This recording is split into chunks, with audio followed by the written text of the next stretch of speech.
How are you guys, though?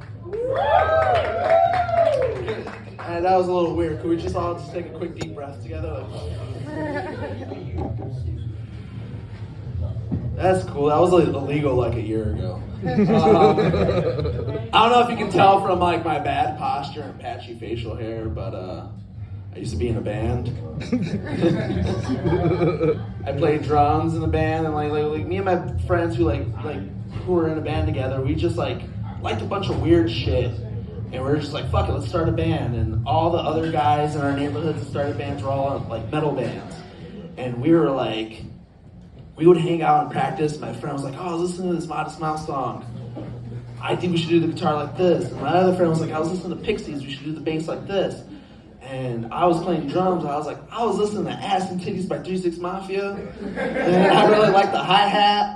So it's like we were just like a big culmination of weird, and it was just like we were playing these shows with all these metal bands. It was always them and us.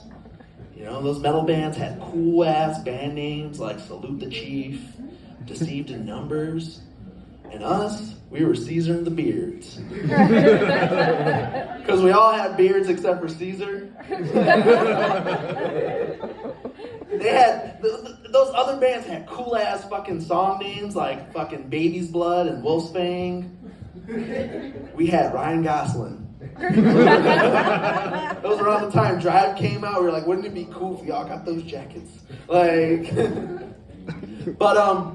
those metal bands, they were our brothers. You know, like we all did shows together everywhere, like all sorts of places. My favorite show we did was at a leader of a biker gang's daughter's quinceañera in Cicero.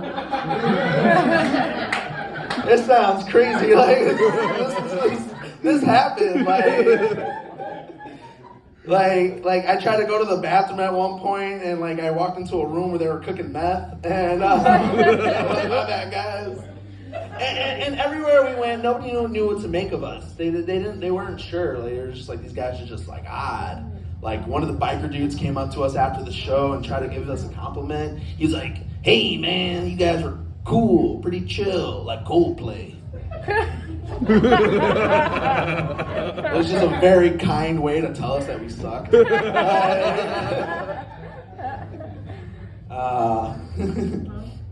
But no, it was fun being in a band. I like one-liner jokes a lot. But then I always get to 3 lines. That joke works better on paper. You care to hear about my day? Yeah. Sure, yeah. I ate a handicapped chick's ass, called it Meals on Wheels.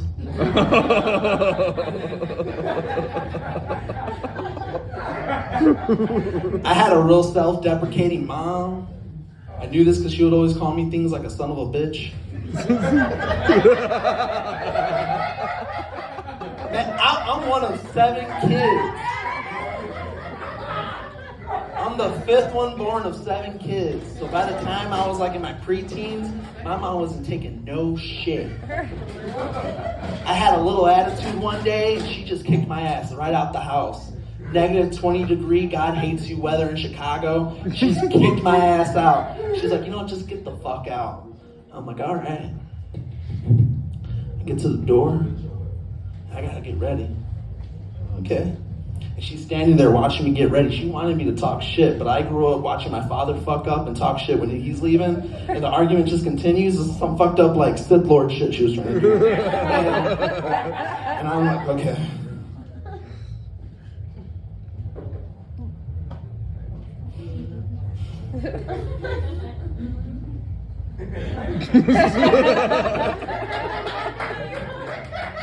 And I get to the door, and right when I walk out, she goes, yeah, don't you come back until you get fucked. And that was the day I became an altar boy.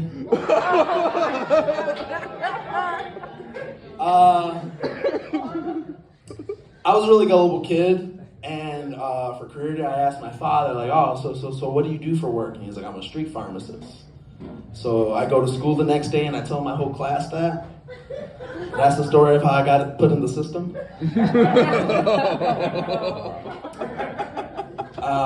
My older sister, she's bi. Her and I are actually Eskimo siblings. The term's typically Eskimo brothers for two guys that sleep with the same women, but I'm like this with my sister. It's weird, you know? She's still mad at me, but she forgave him. I got really shitty roommates. It's myself, my cat, and my thoughts. We all need a litter box.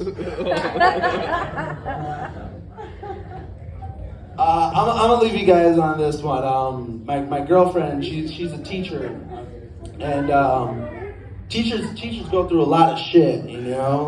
But despite all the shit teachers go through, she's really sweet to me. You know, we hang out, and she says things to me that only a teacher would say. She looks me dead in the eyes and telling me something along the lines of, "I think you might be on the spectrum." Anyways, I'm Agapito Rodriguez. Thank you all so much. You guys had a lot of fun.